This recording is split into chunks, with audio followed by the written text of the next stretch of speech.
¿Y si la Antártida no es un desierto, sino una caja fuerte? Y la llave lleva mucho tiempo en sus manos. En el rompehielos, un susurro en el éter. No son interferencias. Son voces. El capitán recibe un cifrado. Breve. Como una sentencia. Un mapa. Una mancha blanca. Un círculo rojo. Zona prohibida. No existe en los registros. Ellos ordenaron ir allí. Y guardar silencio. Ni cartas. Ni comunicación por radio. Ni preguntas. El segundo oficial siente el frío bajo la piel. Así sucede antes de la desgracia. En el camarote del capitán yace una segunda hoja. Una intercepción. Un informe ajeno. Con un sello clasificado que no existe. Allí se habla de una base bajo el hielo. De contenedores alemanes. Sellados. Sin inscripciones. De aquellos que regresaron diferentes. Y nunca más hablaron. ¿Por qué las brújulas enloquecen? ¿Por qué el casco tiembla, como si alguien golpeara desde dentro? ¿Y quién puso el sello en la orden que no se puede leer? Y ahora conocerán la verdad. En pleno invierno, a finales de los años 40, el rompehielos soviético, Viento del Norte, avanzaba a través de los hielos antárticos bajo un cielo plomizo y bajo, cuando el radiotelegrafista recibió un mensaje cifrado desde Moscú. Solo 3 grupos de cifras. Breve, como una sentencia. El radiotelegrafista subió desde su camarote. Recorrió el estrecho pasillo hasta el puente de mando. Y cuando el capitán Vasily Krotov desplegó la hoja con el descifrado, su rostro adquirió el color de ese mismo papel. Contempló las cifras en silencio durante unos instantes. Luego dobló la hoja por la mitad y ordenó reunir al mando. De inmediato. Del color de aquel mismo papel. Observó las cifras en silencio durante unos instantes. Luego dobló la hoja por la mitad y ordenó reunir al personal de mando. De inmediato. Pronto los oficiales se apiñaron en el estrecho camarote. Olía a tabaco y aceite de máquinas. La lámpara tenue se balanceaba al ritmo del oleaje. Krotov desplegó sobre la mesa una carta náutica, pasó el dedo por el espacio en blanco al sur del paralelo 60 y señaló un punto rodeado con lápiz rojo. Zona de especial atención. Ninguna coordenada de acceso público, ninguna mención en los diarios de a bordo. Simplemente una mancha blanca a donde no se va sin motivo. Y ahora tenían un motivo. El primer oficial, Nikolai Saveliev, estaba junto a la portilla, mirando los fragmentos de hielo tras el cristal, y sentía cómo algo frío y pegajoso le recorría la columna vertebral. Había sobrevivido a 3 naufragios, 1 en el mar de Barents, 2 en el Océano Pacífico. Y cada vez antes de la desgracia, experimentaba esto, como si el aire se volviera más pesado, como si el propio mar comenzara a respirar de otra manera. Ahora era lo mismo. El capitán hablaba de la ruta, de los plazos, de la necesidad de mantener silencio radiofónico, pero Saveliev solo escuchaba el zumbido de su propia sangre en los oídos. Esta misión no era un trabajo polar ordinario. Era algo diferente. Krotov terminó el briefing, enrolló el mapa y miró a los oficiales como si los viera por última vez.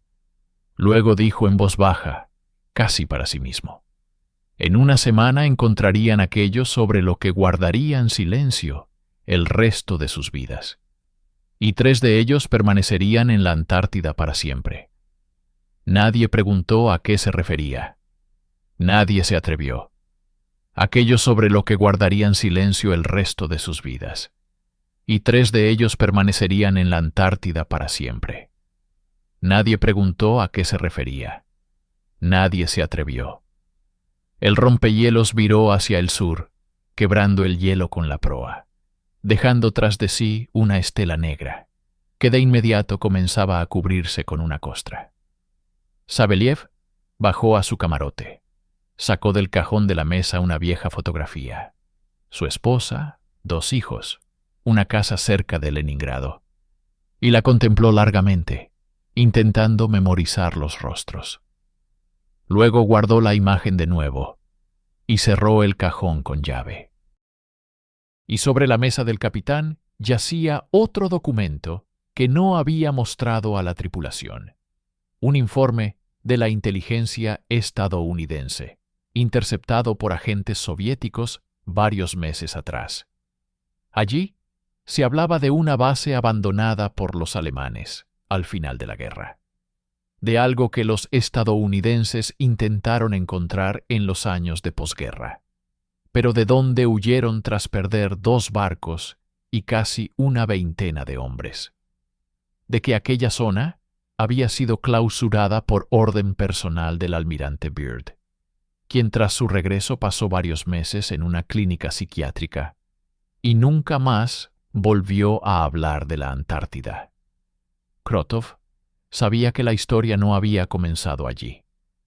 El hilo se remontaba a los últimos días del Tercer Reich, cuando los submarinos alemanes partían hacia el sur con una carga de la que ni siquiera Hitler tenía conocimiento.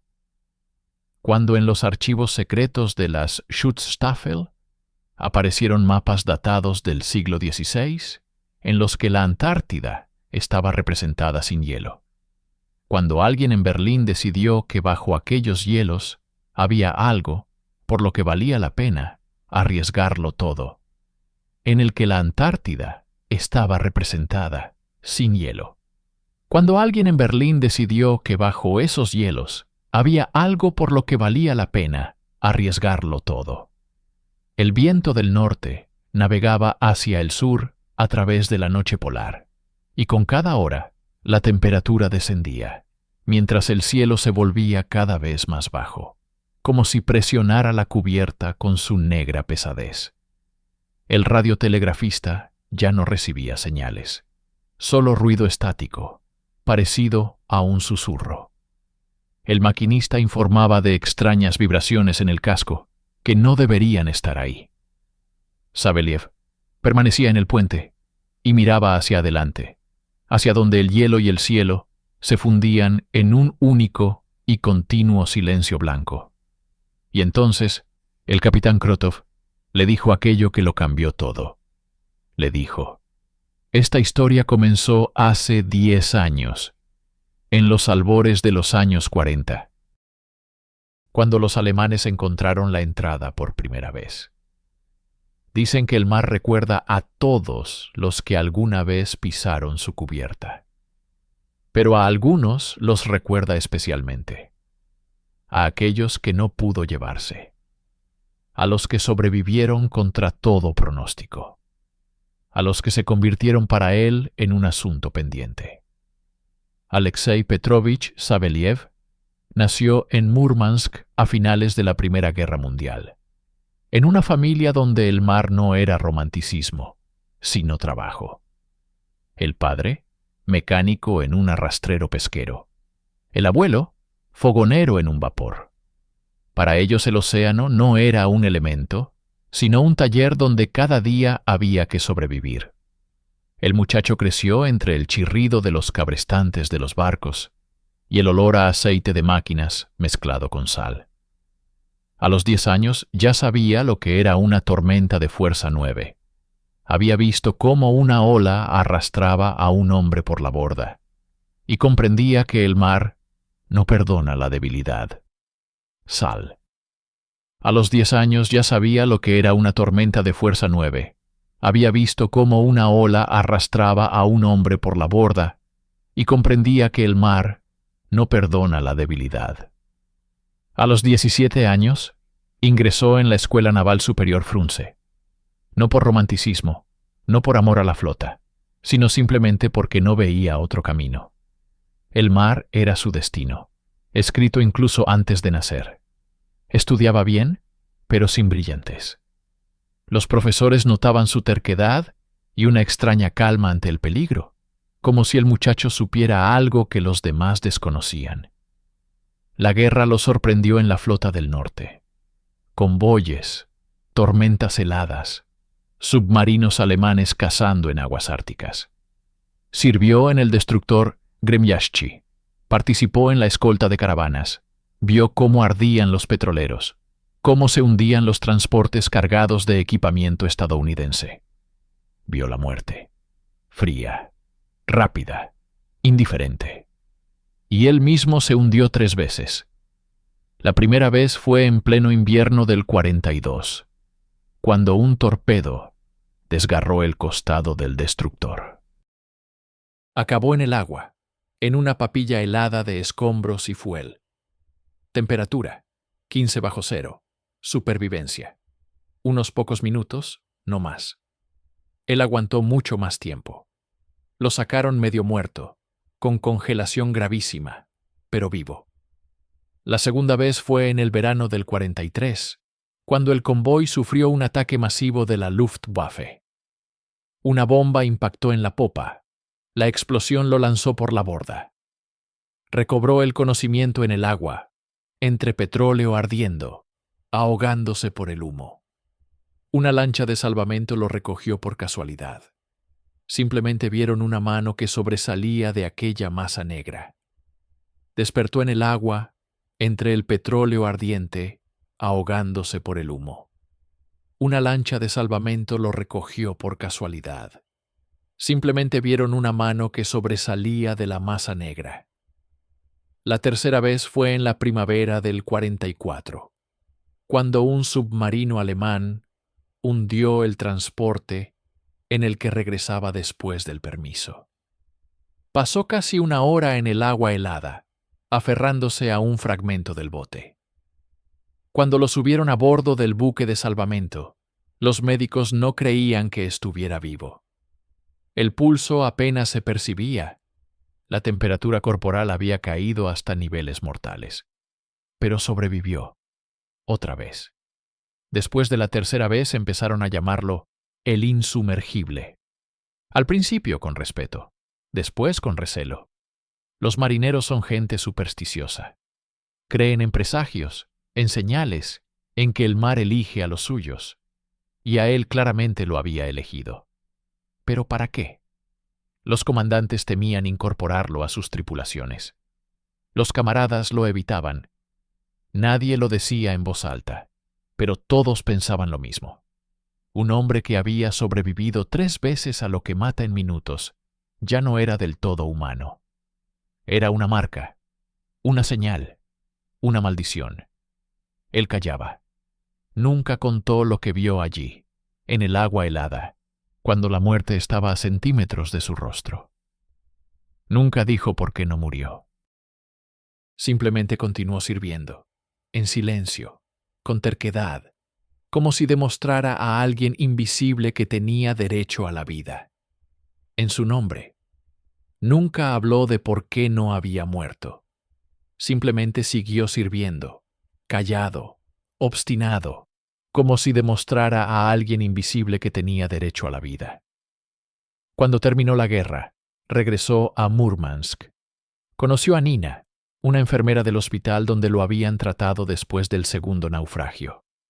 Era tranquila, serena, de ojos bondadosos y manos fuertes. Se casaron rápidamente, sin palabras innecesarias. Poco después de la guerra nació su hijo Andrei. Construyó una vida normal. Un apartamento, una familia, servicio en tierra. Quería olvidar el mar. Quería ser ordinario. Pero el mar no lo había olvidado. En el otoño del 49, lo convocaron al cuartel general de la flota. El despacho del coronel Voronov. Cortinas pesadas, olor a tabaco y algo más que no podía identificar. ¿Miedo? ¿Secreto? Voronov era un hombre del Ministerio de Seguridad del Estado, y eso se percibía en cada uno de sus gestos. El coronel no se anduvo con rodeos. Colocó ante él una carpeta con la clasificación absolutamente secreto y dijo brevemente: ha sido designado primer oficial del capitán en el rompehielos OPI. Período de servicio indefinido. Ruta clasificada. No haga preguntas. A su familia no le diga nada. Partida en unos días. Quiso preguntar por qué él, por qué precisamente ahora, qué clase de buque era. Pero Voronov lo miraba de tal manera que las preguntas murieron sin nacer. El coronel sabía. Sabía de los 3 naufragios. Sabía del apodo. Sabía que él era quien se necesitaba para algo de lo que no se habla en voz alta. Murieron sin haber nacido. El coronel lo sabía. Sabía de los 3 naufragios. Sabía del apodo. Sabía que él era quien se necesitaba para algo de lo que no se habla en voz alta. La despedida de la familia fue breve. Nina no lloró. Ella nunca lloraba. Simplemente se quedó junto a la estufa, lavando los platos, y el tintineo de la loza era demasiado fuerte, demasiado estridente, como un metrónomo que marcaba los últimos minutos. Él abrazó a su hijo, prometió volver. Andrei asintió, sin comprender que la promesa de su padre sonaba como una plegaria. Varios días después se marchó, y solo regresó al final de la era estalinista. Vivo, pero apagado. No contó lo que había sucedido, no respondía a las preguntas. Simplemente se sentaba junto a la ventana, miraba el mar y guardaba silencio. Por las noches gritaba en sueños, siempre el mismo nombre, una y otra vez. ¡Alyosha! ¡Alyosha! Nina no preguntaba. Ella sabía que hay cosas que es mejor no saber. Muchos años pasaron desde entonces, décadas de silencio. Pero la vejez hace cosas extrañas con la memoria. Obliga a hablar. Y un día, al ocaso de la era soviética, me llamó. Su voz era baja, ronca, pero firme. Si quiere saber la verdad, venga, se lo contaré. Pero para entender lo que sucedió en el OPI, hay que volver a finales de los años 30. Allí, donde todo comenzó. Fui. Él abrió la puerta, me dejó entrar, sirvió té y comenzó a hablar. Se aprendía en OPI. Hay que volver a finales de los años 30. Allí, donde todo comenzó. Llegué. Abrió la puerta, me dejó pasar, sirvió té y comenzó a hablar. Dicen que en pleno invierno del año 38 salió del puerto de Hamburgo un barco cuyo nombre luego desaparecería de todos los registros oficiales. A bordo, geólogos, cartógrafos, fotógrafos, hombres de ciencia, como dirían los periódicos. Pero entre ellos había otros. Aquellos que vestían uniformes sin insignias y llevaban consigo órdenes selladas. La expedición se dirigía al sur, allí donde los mapas terminaban en un espacio en blanco, y las brújulas empezaban a mentir. La Antártida, el continente que no pertenecía a nadie, o pertenecía a todos, según se mire. Oficialmente, investigación climática, estudio de glaciares, progreso científico. En realidad, búsqueda. ¿De qué exactamente? La orden no lo especificaba. Pero quienes daban las órdenes lo sabían. El territorio no se necesitaba para poner una bandera en el mapa. Se necesitaba una base, un lugar al que no llegaran manos ajenas. Los aviones despegaban desde el hielo y sobrevolaban las cordilleras silenciosas. Aerofotografía, cuadrícula tras cuadrícula. Cada vuelo. Lanzamiento de banderines. Tela roja, esvástica negra, varilla metálica clavándose en el hielo. Miles de banderines. Como si alguien marcara su presa. El territorio recibió un nombre. Nueva Suabia. Sonaba orgulloso. Sonaba como una promesa. Erzgen, clavándose en el hielo. Miles de banderines. Como si alguien marcara su presa. El territorio recibió un nombre. Nueva Suabia. Sonaba orgulloso. Sonaba como una promesa. Pero los mapas no lo son todo. Los hallazgos comenzaron después. Anomalías geotérmicas. Los instrumentos detectaban calor donde solo debería haber frío. De las grietas en el hielo se elevaba vapor, cálido, casi caliente, disolviéndose en el aire en estelas blancas fantasmales. Y luego, el oasis. Una porción de tierra sin hielo. Piedras desnudas, musgo, incluso algo parecido a hierba. vida donde no debería haberla. Un geólogo de apellido Richard, hombre metódico, poco dado a las fantasías, descendió a una de las cuevas. Natural, pensó al principio. Pero cuanto más profundo avanzaba, más dudaba. Las paredes demasiado lisas, los ángulos demasiado precisos, como si alguien los hubiera tallado, trabajado, pulido.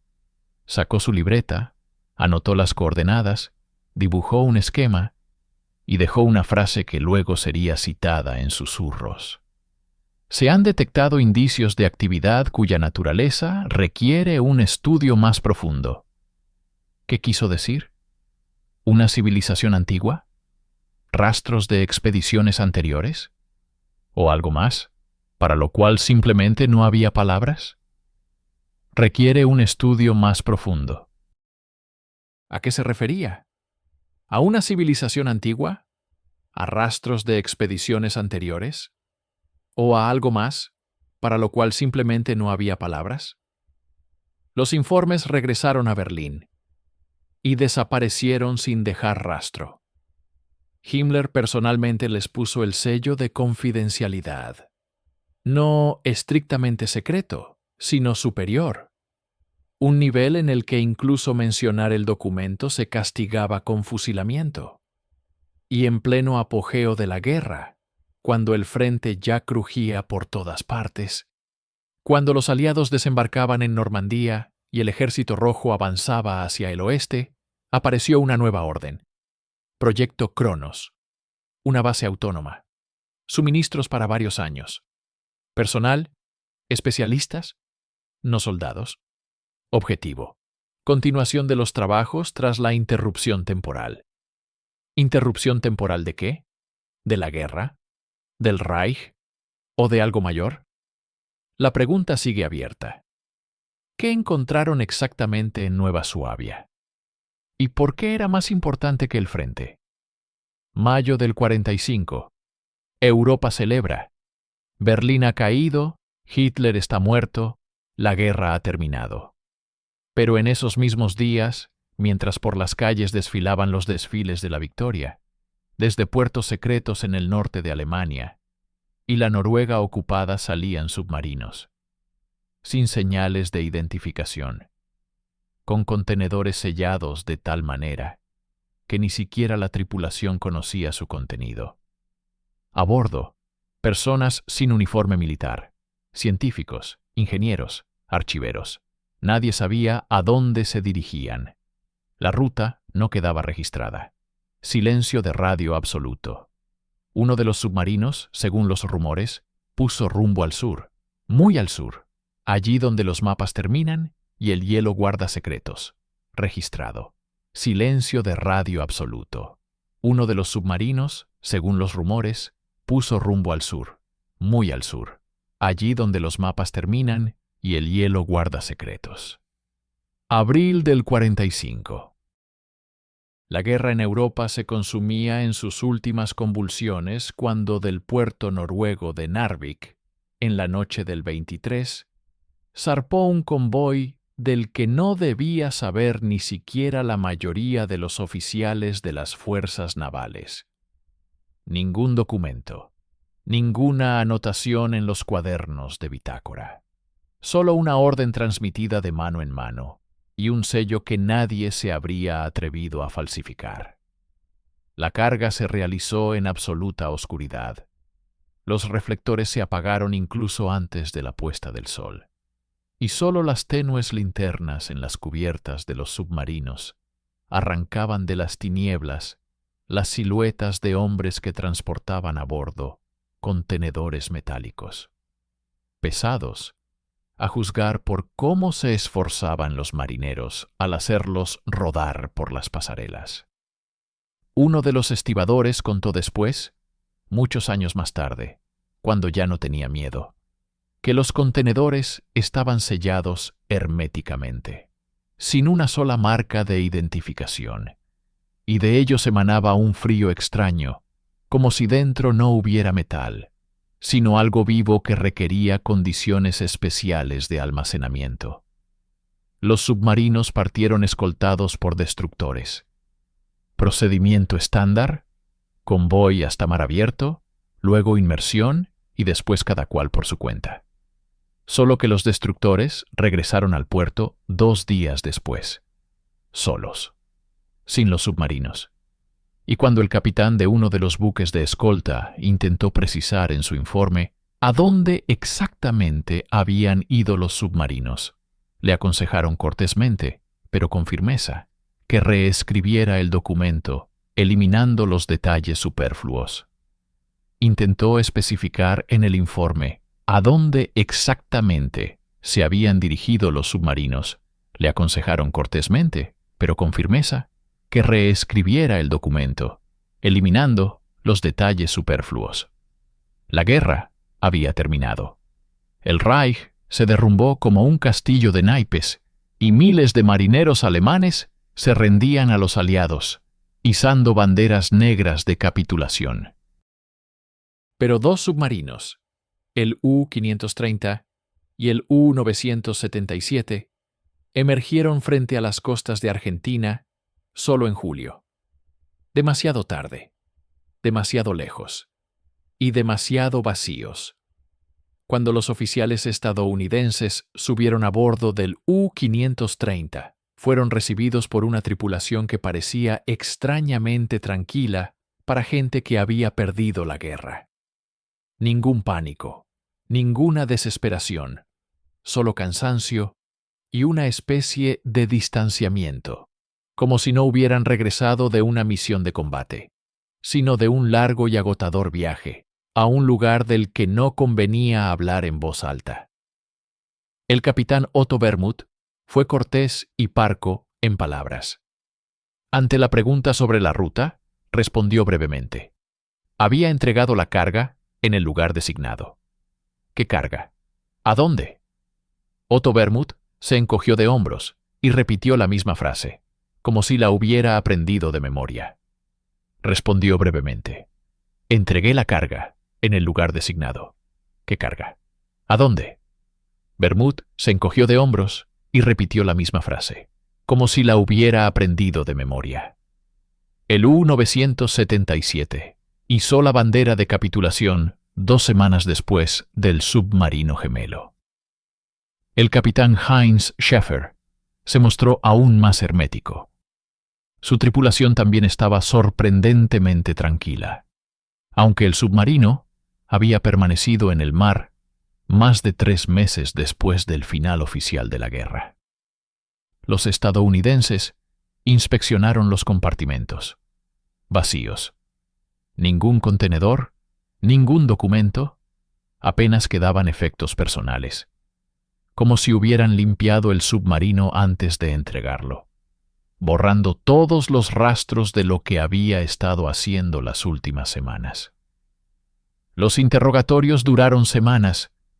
Los aliados intentaban sacar algo, pero los marineros guardaban silencio o respondían evasivamente, remitiéndose a órdenes cuyo contenido no les habían revelado. Una vez, uno de los marineros del U-977, aparentemente incapaz de soportar la presión, soltó una frase que puso en alerta a los investigadores. Dijo que habían atracado en un lugar cálido, entre los hielos, allí donde no debería haber calor. Un lugar cálido entre los hielos. Una base de aprovisionamiento en el sur. Estas palabras empezaron a repetirse cada vez con más frecuencia en los informes. Primero como rumores, luego como hipótesis, y después como la única explicación de por qué 2 submarinos pudieron permanecer a flote tanto tiempo sin repostar combustible ni provisiones. Luego como versiones, y después como la única explicación de por qué 2 submarinos pudieron permanecer a flote tanto tiempo sin reabastecimiento ni provisiones. Pero el golpe más terrible llegó cuando los analistas de los aliados recopilaron las estadísticas. La Marina de Guerra tenía en su arsenal, al momento de la capitulación, 259 submarinos. De ellos, oficialmente se contabilizaron 139, entregados, hundidos o capturados. Los restantes 120 desaparecieron. Simplemente desaparecieron. Sin registros, sin rastros, sin restos. 120 submarinos. No es un error de contabilidad. No es casualidad.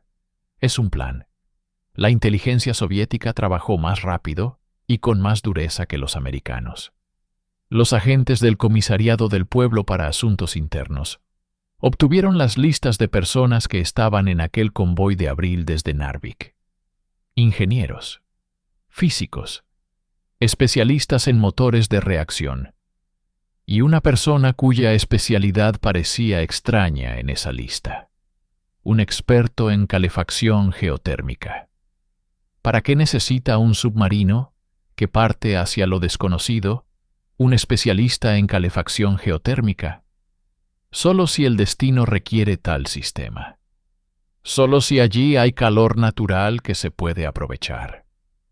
Solo si no es un refugio temporal, sino una base diseñada para una larga existencia autónoma.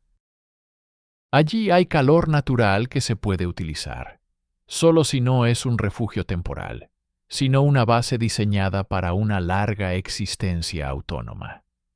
El mosaico encajaba. Los alemanes encontraron algo en los hielos de la Antártida. Cuevas cálidas, fuentes geotérmicas, un lugar donde construir un refugio. Clasificaron el hallazgo como secreto. Prepararon la base. Y cuando quedó claro que la guerra estaba perdida, evacuaron allí lo más valioso. Los cerebros del Reich, documentos, tecnologías. 120 submarinos no era una huida, era una evacuación organizada. Los estadounidenses decidieron comprobarlo por sí mismos. No enviar un grupo de reconocimiento, no mandar un solo barco. Reunieron una armada. El buque insignia Mount Olympus, 13 navíos, varios miles de hombres, helicópteros, hidroaviones, vehículos todoterreno.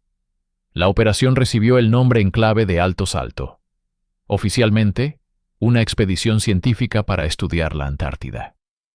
Extraoficialmente, una operación militar para limpiar lo que pudiera quedar del Tercer Reich en el fin del mundo. Para comandar la expedición, nombraron al almirante Richard Byrd, explorador polar de reputación intachable y nervios de acero. Un hombre que ya había estado en la Antártida y sabía que el hielo no perdona errores. Pero ni siquiera Byrd podía suponer lo que le esperaba allí, en el permafrost eterno, donde el calor no debería existir, y los submarinos no deberían haber atracado.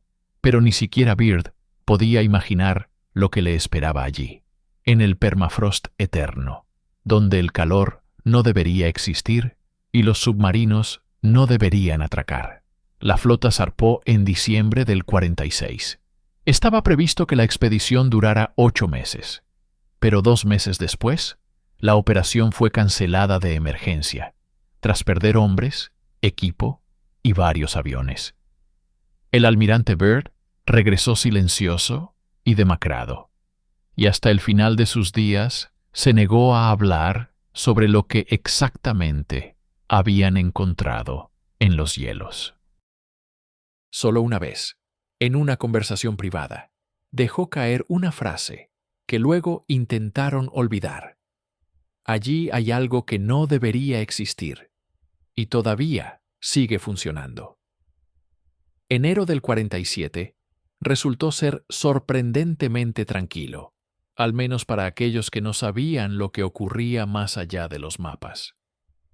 El almirante Richard Byrd estaba de pie en la cubierta del buque insignia y contemplaba los hielos que lentamente se cerraban alrededor de la flotilla, como las fauces de algún monstruo ancestral.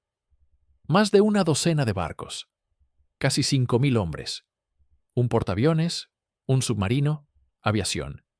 Toda una armada enviada allí donde, en teoría, no debería haber nada más que nieve y silencio.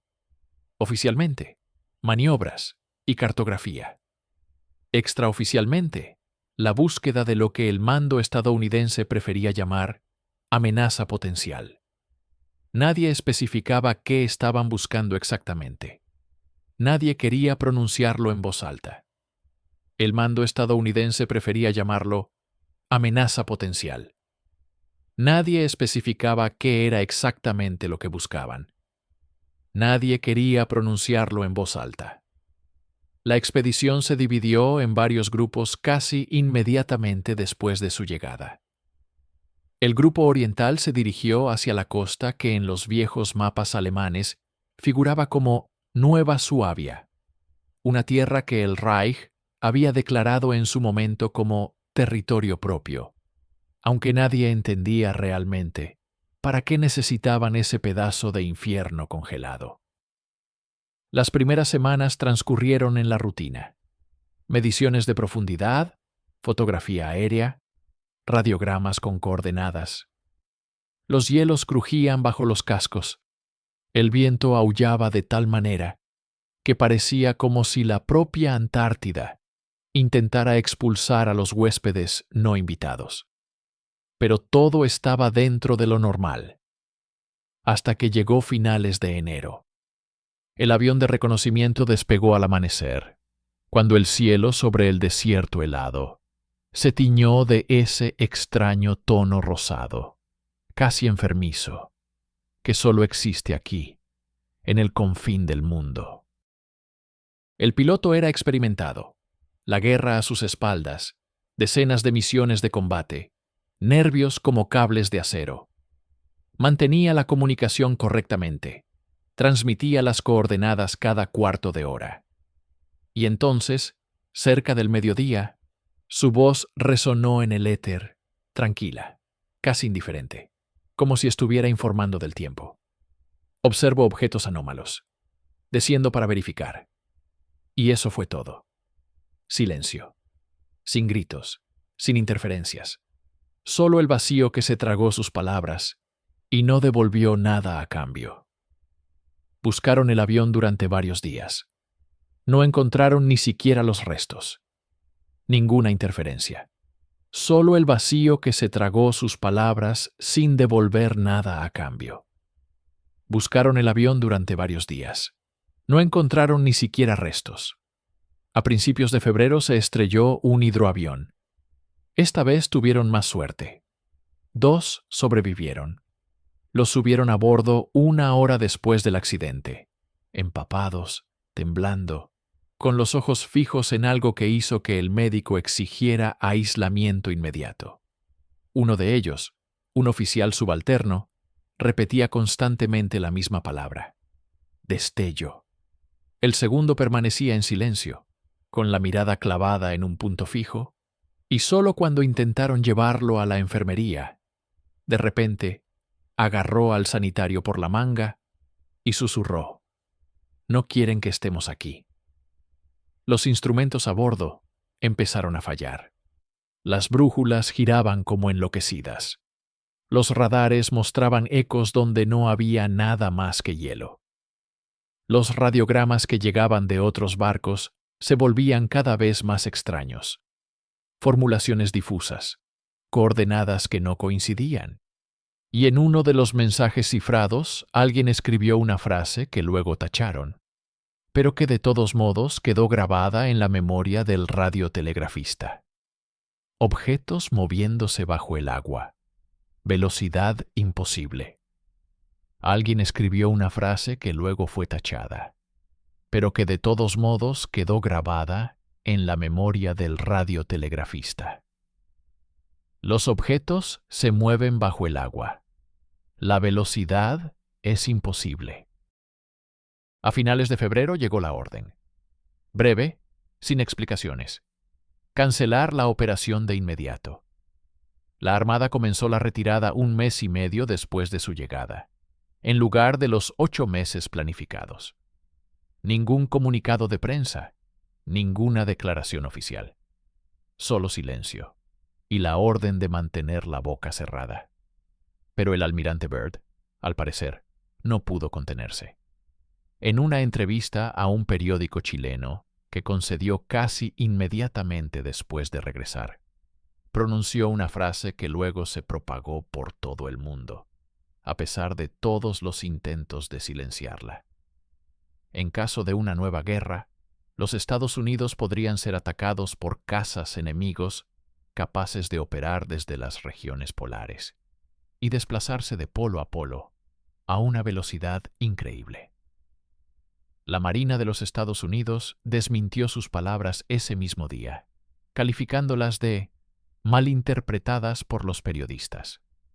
Pero las palabras ya habían sido pronunciadas y fueron escuchadas.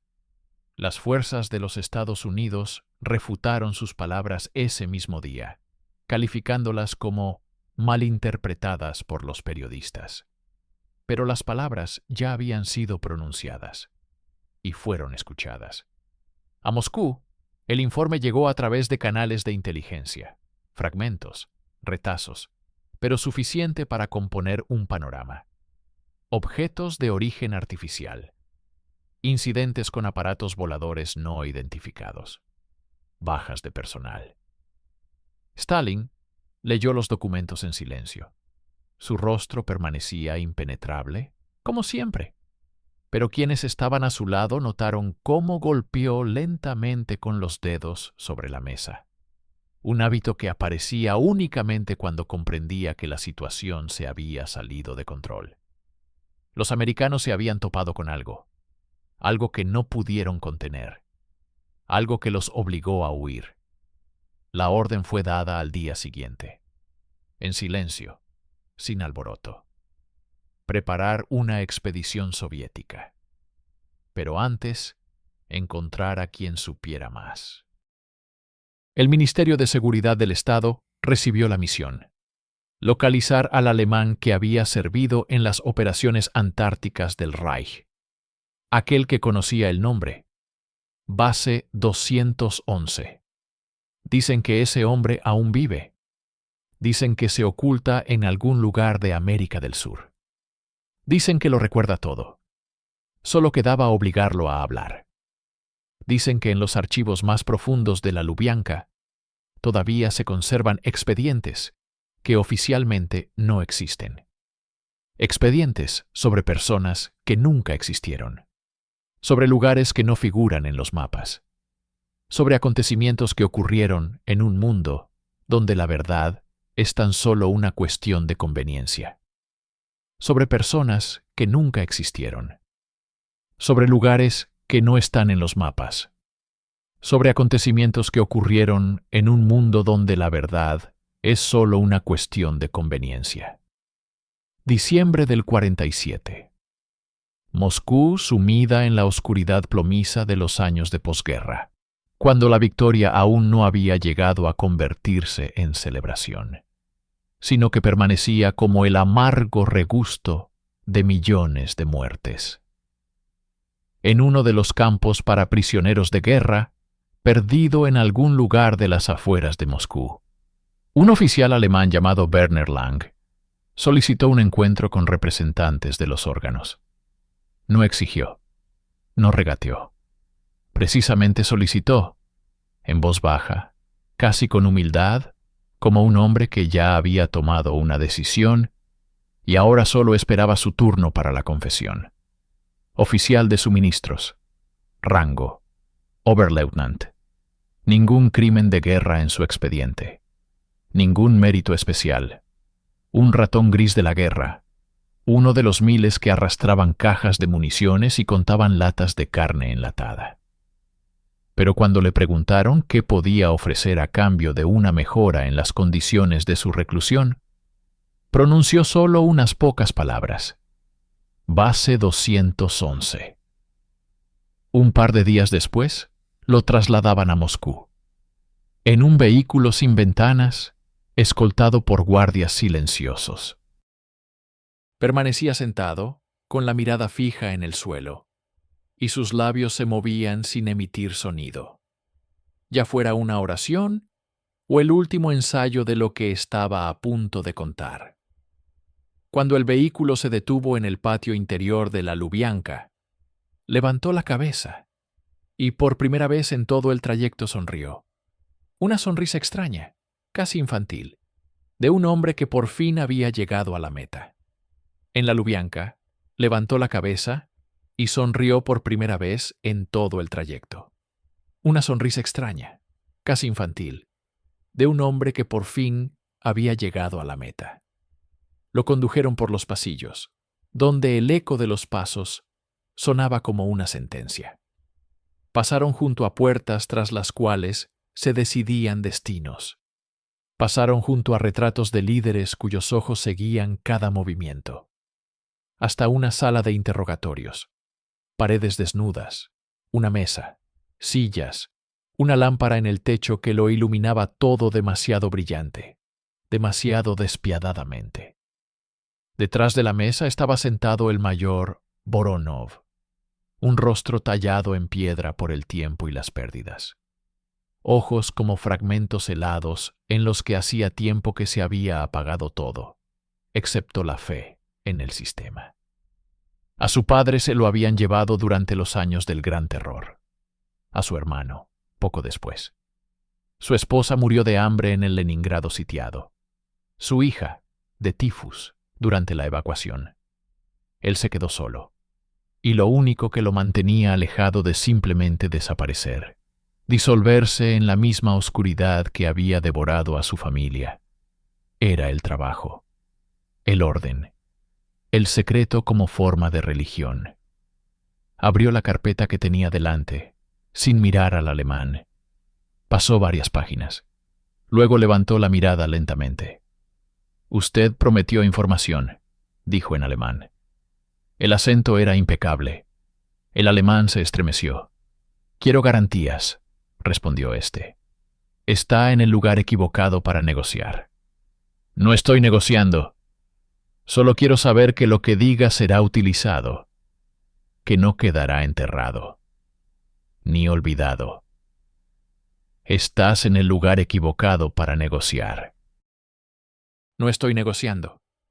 Solo quiero saber que lo que diga será utilizado, no enterrado, no olvidado». Voronov entrecerró los ojos. En su experiencia, la gente solía negociar por su vida, por su libertad, por una carta a casa. Pero este hombre, él quería que su información fuera utilizada, como si la información misma fuera más importante que su destino. «Hable», ordenó el mayor. Respiró profundamente y comenzó. Base 211. Su construcción comenzó en plena guerra bajo la supervisión personal del gran almirante Karl Dönitz. Oficialmente, una estación de abastecimiento para submarinos.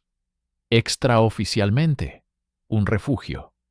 El último bastión en caso de que todo lo demás se derrumbara. ¿Dónde? La Antártida. Tierra de la reina Maud. Pero no en la superficie. Bajo la capa de hielo. Voronov no se movió. Él continuó, y su voz se volvía cada vez más firme, como si se estuviera liberando de una carga que había llevado durante demasiado tiempo. Hay cavidades subglaciales allí, enormes, kilómetros de largo y de ancho.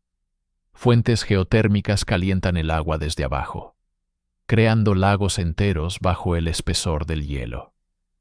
Los geólogos alemanes las descubrieron a finales de los años 30, durante la expedición de Richter. No hacía falta construir nada.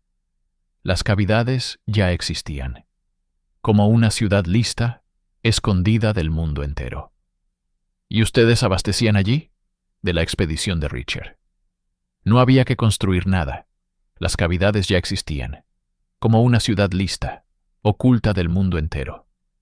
Y ustedes abastecían ese lugar, desde el inicio de la guerra hasta el final, regularmente. Submarinos tipo U. Víveres, combustible, medicamentos, equipamiento, todo lo necesario para una existencia autónoma. Y en los últimos meses de la guerra, contenedores, sellados. No sabía qué había dentro, pero por el peso y el manejo, documentación, planos, posiblemente muestras. ¿Muestras de qué? Guardó silencio. Luego, pronunció Mao en voz baja. Lu de todo en lo que trabajan vamos. de todo lo que no alcanzamos a completar Lu. Bormaunov tomaba notas. Su mano se movió con firmeza, metódicamente, pero algo se contrajo en su interior. Sabía que los alemanes habían estado cerca de crear cosas en las que incluso pensar daba miedo. Y si al menos parte de eso había terminado en la base de la Antártida, Lu de Meinitz-Lu dijo, Lulu Ting él mismo hablmao de la base. Lulu no, directamente. Pero en una de las reuniones del mando pronunciamao, una frase que todos recordaron. Mis submarinistas encontraron un verdadero paraíso en la tierra, una fortaleza inexpugnable, Shangri-La Lu. Voronov levantó la cabeza. Lu Shangri-La, la ciudad mítica, una utopía, o un refugio para quienes se preparaban para sobrevivir al fin del mundo. El silencio en la habitación se volvió casi palpable. En algún lugar lejano se cerró una puerta de golpe. En algún sitio crujieron las tablas del piso. Pero aquí, en esta habitación, el tiempo se había detenido. «Lulú, ¿por qué Mao me cuenta todo esto?» «Lu», preguntó Bormaunov. La puerta se cerró de golpe a lo lejos. En algún lugar crujieron las tablas del suelo. Pero aquí, en esta habitación, el tiempo se había detenido. «¿Por qué me cuenta esto?», preguntó Voronov. Él sonrió. La misma sonrisa extraña, infantil. Porque vi lo que transportaban allí en los últimos días. Porque sé que quedó gente allí. Y porque, si no los encuentra ahora, ellos lo encontrarán a usted.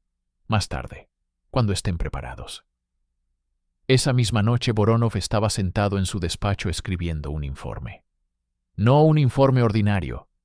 Este iba directamente a Stalin. Cada palabra sopesada. Cada frase verificada. Escribía sobre la alta probabilidad de la existencia de una base alemana en la Antártida. Sobre la necesidad de verificarlo in situ. Sobre que si la información era cierta, se trataba de una amenaza para la seguridad nacional. Pronto llegó la respuesta. Lacónica, como siempre. Encargar a Papanin que prepare una expedición. Secreto absoluto. Iván Dmitrievich Papanin. Héroe de la Unión Soviética. Explorador polar. El hombre que había navegado a la deriva sobre un témpano durante largos meses y había sobrevivido. Si alguien podía organizar una expedición a la Antártida de modo que nadie se enterara, ese era él. Los preparativos llevaron un par de años. El rompehielos, OPI, oficialmente, Estación de Investigación Polar Oceanográfica. En realidad, una unidad de combate camuflada como buque científico. Modernización. Casco reforzado. Hidrolocalización de última generación. Equipamiento para inmersiones bajo el hielo. Y la tripulación. Seleccionada personalmente. Un solo criterio. Personas sin grandes familias. Aquellos a quienes nadie buscaría demasiado intensamente si algo salía mal. Tripulación. Seleccionada personalmente. Un solo criterio. Personas sin familias numerosas. Aquellos a quienes nadie buscaría demasiado si algo saliera mal. El comandante, capitán de navío Cherkasov, veterano de guerra. Un hombre que había visto la muerte tan de cerca que dejó de temerle. Primer oficial, Sabeliev. Tranquilo, metódico, fiable como un reloj suizo. Buzos. Un grupo bajo el mando del suboficial Volkov. Geólogo, Morozov. Joven, pero ya con experiencia en expediciones polares. Y en la última hora, cuando el barco ya se preparaba para zarpar, subió a bordo un hombre de civil, sin uniforme, sin insignias. Simplemente el mayor Voronov. Pero cuando apareció, todos lo comprendieron. Él era el jefe. Todo lo demás era solo decorado.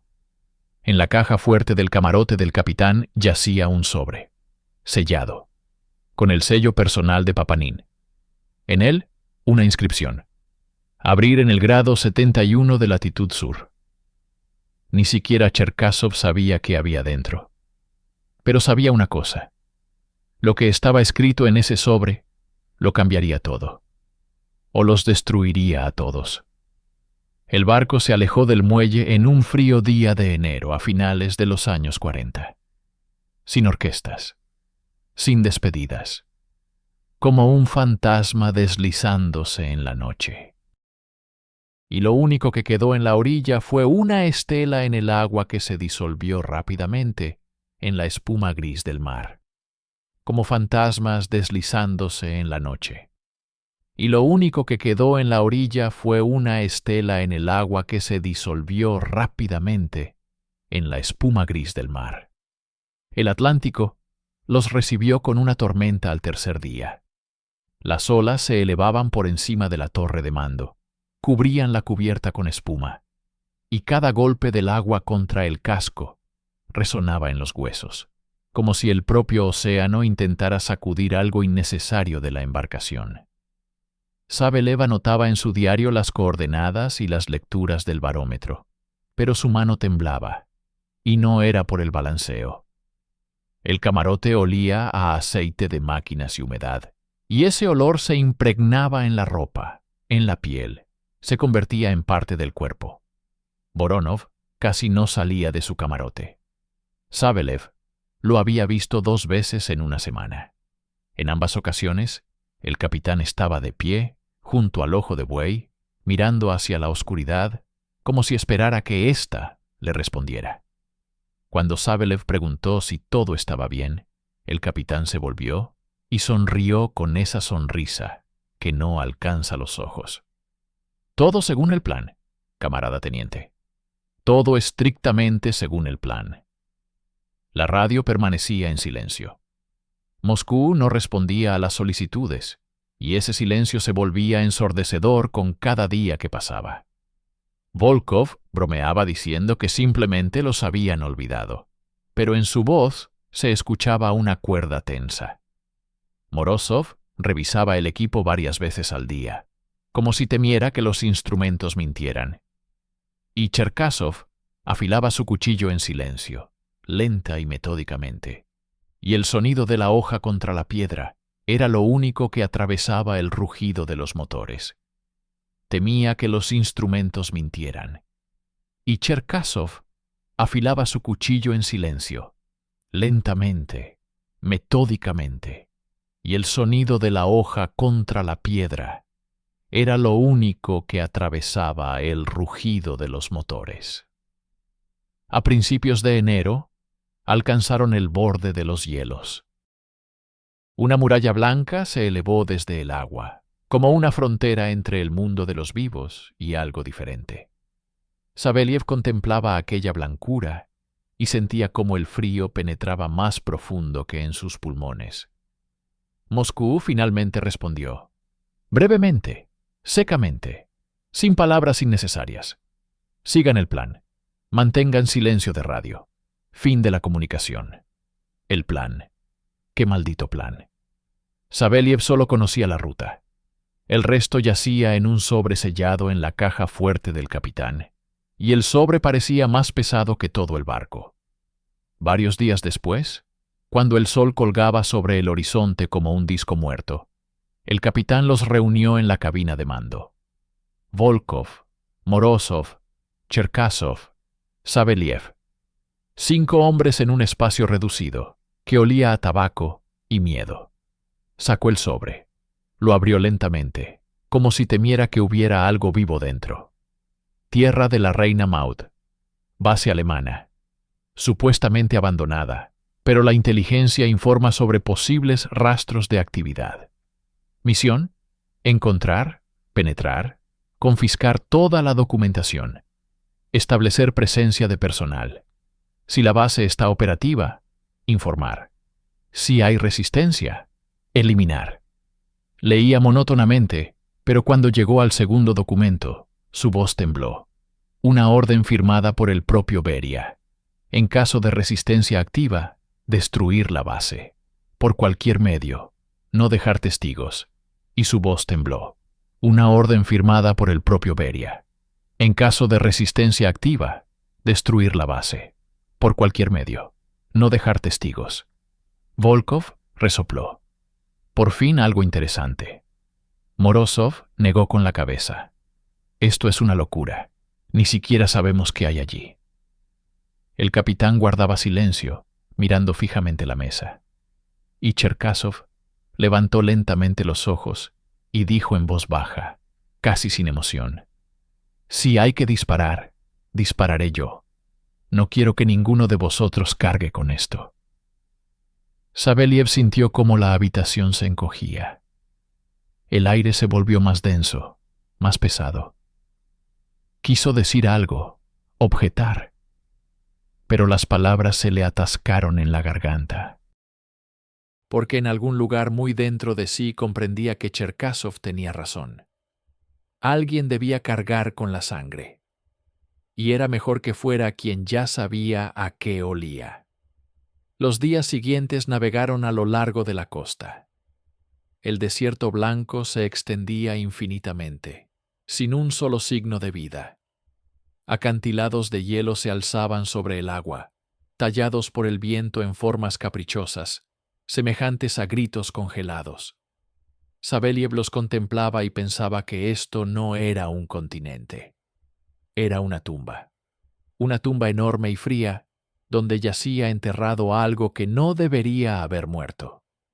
Volkov propuso buscar desde la costa. Si la base es subterránea, la entrada puede estar oculta. El capitán aceptó de mala gana, pero ordenó reducir la velocidad y navegar lo más cerca posible del borde. El hidrolocalizador funcionaba al límite, sondeando el fondo, y Morozov no se apartaba de la pantalla, escrutando las líneas verdes como si fueran un mapa del infierno. Poco después, entrada la noche, la pantalla del hidrolocalizador mostró lo imposible. Pero Morozov no se apartaba de la pantalla, escudriñando las líneas verdes como si fueran un mapa del infierno. Poco después, ya entrada la noche, la pantalla del sonar mostró lo imposible. Morozov se quedó paralizado. Llamó al capitán, luego a Saveliev. Miraban la pantalla, y lo que veían no encajaba en ninguna lógica. La señal descendía hacia abajo y no regresaba. En lugar del fondo había un vacío enorme y abismal, como si bajo ellos se hubiera abierto un abismo. Morozov explicaba tartamudeando. Un lago subglacial, actividad geotérmica. Esas cosas ocurren. Raramente, pero ocurren. Agua bajo el hielo, que no se congela, profunda. Quizás 1 kilómetro, quizás más. No lo sabemos. El capitán miró la pantalla durante largo rato. Luego asintió. Por la mañana bajamos a los buzos. Necesitamos saber qué hay ahí. Esa noche, Saveliev no pudo dormir. Yacía en su litera, escuchaba cómo crujía el casco e imaginaba el agua bajo el hielo. Negra, insondable, fría hasta el dolor. Y en cierto momento le pareció que oía un sonido, grave, vibrante, que venía de algún lugar de abajo, como si algo enorme respirara en la oscuridad. Tuvo un sueño. Se ahogaba en esa agua, y no era simplemente fría, estaba viva. Lo apretaba, lo arrastraba hacia abajo, y abajo algo aguardaba, algo ancestral y hambriento que jamás se saciaría. Por la mañana los buzos se preparaban para la inmersión. Cherkasov y Volkov, ambos silenciosos, ambos revisando el equipo con esa meticulosidad que delata el miedo. Saveliev les ayudaba con los cables, y le temblaban las manos. Y Volkov, ambos silenciosos, ambos revisando el equipo con esa meticulosidad que delata el miedo. Saveliev les ayudaba con los cables, y sus manos temblaban. Se adentraron bajo el hielo temprano por la mañana. El cable se desenrollaba lentamente, metro a metro, y Morozov contaba la profundidad en voz alta. 10 metros, 20, 30, 50. A una profundidad de 70 metros, el cable se sacudió, una vez, luego otra vez, bruscamente, desesperadamente. Señal de problema. El capitán ordenó izar. Saveliev y los marineros se aferraron al cabrestante. pero el cable se tensó como si algo pesado lo sujetara desde abajo. Muy pesado. Tiraban, el sudor corría por sus espaldas, los músculos ardían, y de repente el cable se aflojó. Así sin más. Bruscamente. Como si los hubieran soltado. Cherkasov y Volkov subieron poco después. Vivos, enteros. Pero cuando se quitaron los cascos, Saveliev vio sus rostros. Volkov permanecía en silencio, mirando al vacío. Y Cherkasov negó lentamente con la cabeza y dijo una sola palabra. Allí. ¿Qué había allí? No lo explicó. Simplemente lo repitió. Allí. Y no dijo nada más hasta el final del día. El agua junto a la costa de la tierra de la reina Maud nunca está tranquila. Vive su propia vida, lenta, pesada, como la respiración de un moribundo. Pero aquel día, cuando Volkov se sumergió por primera vez bajo el hielo, el océano pareció detenerse, como si esperara, como si supiera que estaba a punto de ocurrir algo que no debería haber sucedido. El día en que Volkov se sumergió por primera vez bajo el hielo, el océano pareció detenerse, como si estuviera esperando, como si supiera que estaba a punto de suceder algo que no debería haber ocurrido. Casi 20 minutos. Exactamente. Ese fue el tiempo que duró la primera inmersión. Cherkasov permanecía en cubierta, mirando el agua negra, contando los segundos. A su lado, Voronov guardaba silencio, apretando el cronómetro en su mano. Sokolov y Simin emergieron primero. Sus rostros tras el cristal de las máscaras estaban pálidos, pero eso aún podía atribuirse al frío. Y luego apareció Volkov. Salió sobre el hielo lentamente, como si cargara sobre sí algo invisible y pesado. Se quitó la máscara. Sus labios estaban azules, pero no era por la temperatura. Miraba a Cherkasov, como si acabara de ver un fantasma. «Camarada capitán», la voz sonó ronca. «Allá abajo, eso no es una formación natural». Cherkasov dio un paso adelante. Voronov se quedó inmóvil con el cronómetro en la mano. «¿Qué encontraste, Volkov?» El buzo tragó saliva. Sus manos temblaban, no de frío, no, por lo que había visto. Una entrada, artificial, vigas metálicas, soldaduras, las vi con mis propios ojos. Allá abajo hay rieles. Rieles, camarada capitán. Bajo el agua. El silencio cayó sobre la cubierta como un sudario. Simin se quitó el guante y se pasó la palma por el rostro. Sokolov se volvió hacia el mar, pero sus hombros se tensaron. «¿De qué diámetro?», preguntó Cherkasov en voz baja. Volkov levantó la mirada. «Unos 5 metros, quizá más. Por ahí puede pasar un submarino, camarada capitán. Fácilmente». «Lulu de Kumao Diman metro». «Lu», preguntó Mao Cherkmansov en voz baja. Volkov levantó la mirada. «Lu, unos 5 metros». «Quisman M-man es». «Por a Liu puede pasar un submarino, camarada capitán N». «F-man silmente Lu». Voronov exhaló entre dientes. Saveliev, que estaba un poco más alejado, palideció. Aquello no era un hallazgo. Era una anomalía. Una infraestructura que no debería existir. Ac-Liu. En el Confliu N del mundo. Lu segunda inmersimao N Lu, dijo Cherkmansov en Lu dentro de una hora. Volkov, Simin, coged las linternas y la Semanmara. Necesito pruebas, Lu. Nadie objetó. Pero todos comprendían que habían cruzado una línea. Ya no había vuelta atrás. La segunda inmersión comenzó en completo silencio. Volkov y Simin desaparecieron bajo el agua, dejando en la superficie solo una cadena de burbujas. Cherkmansov volvió a contar los minutos. Vormaonov fumaba, aunque normalmente no fumaba. Saveliev permanecía junto a la borda mirando el punto donde habían desaparecido los hombres. Pasaron 20 minutos. Luego 30, 40. Voronov ya estaba a punto de dar la orden de ascenso cuando el agua se agitó y Volkov emergió a la superficie. Solo. Cherkasov se precipitó hacia el borde del tazón. Lu long lu de maon de estman simin. Lu Volkov agit Mao la mano, como diciendo que todo estaba bien, que Mao él estaba dentro. Dentro. Esa palabra son Mao como una sentencia. Los sacaron a ambos al cabo de un cuarto de hora. Simin llevaba a la espalda un contenedor hermético con la cámara. Volkov sostenía en la mano un cuaderno empapado, cubierto de una caligrafía temblorosa. Estaban sentados en el camarote, envueltos en mantas, y contaban lo sucedido. Cherkasov escuchaba en silencio. Voronov tomaba notas. Saveliev permanecía en un rincón sin poder apartar la mirada de sus rostros. En el camarote, envueltos en mantas, y contaban. Cherkasov escuchaba en silencio. Voronov tomaba notas. Saveliev permanecía en un rincón sin poder apartar la mirada de sus rostros. «Hay un túnel ahí», decía Volkov, mirando al vacío. «Paredes de hormigón. Cables en el techo, con aislamiento, intactos. Caminamos por los rieles durante unos 10 minutos, quizá más.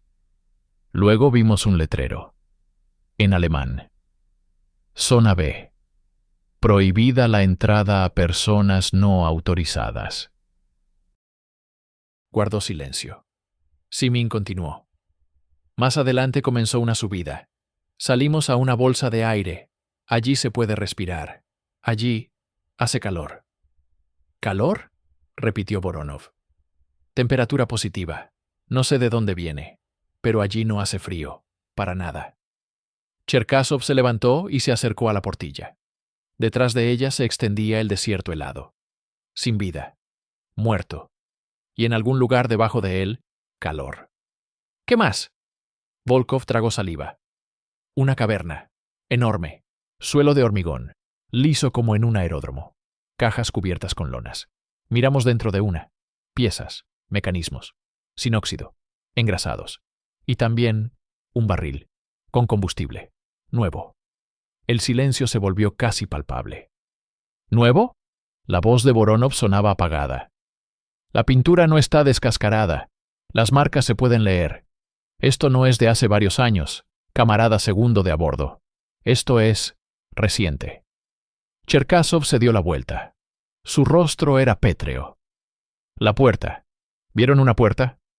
Simin asintió. Metálica, con una rueda, como en un submarino, sellada. No la abrimos sin orden. El capitán asintió lentamente. Luego tomó del escritorio el bloc descifrado y comenzó a escribir. Su mano se movía rápida, precisa. Voronov leía por encima de su hombro y palidecía cada vez más con cada palabra. Tomó del escritorio el bloc descifrado y comenzó a escribir. Su mano se movía rápido, con precisión. Voronov leía por encima de su hombro y palidecía más con cada palabra. Base descubierta. Señales de actividad reciente. Solicito instrucciones. La respuesta llegó varias horas después. Un tiempo que se extendió como una eternidad. Cherkasov no durmió. Voronov no durmió. Saveliev permanecía sentado en su camarote mirando el mapa de la Antártida, intentando comprender cómo algo así era siquiera posible. El mensaje cifrado fue breve. 3 días para reconocimiento. En caso de contacto, negociaciones. Usar armas solo ante amenaza directa. Informar cada 12 horas. Cherkasov lo leyó en voz alta en el comedor de oficiales. Voronov estaba sentado frente a él, Saveliev a un lado. Volkov, Simin y Sokolov permanecían de pie junto a la pared. «Iré yo mismo», dijo el capitán. Voronov se incorporó de golpe. «Camarada capitán, es una locura. Usted es el comandante. Su lugar está aquí». «Mi lugar está donde hay más peligro», respondió Cherkasov con calma. «Si hay alguien allí, las negociaciones debo llevarlas yo».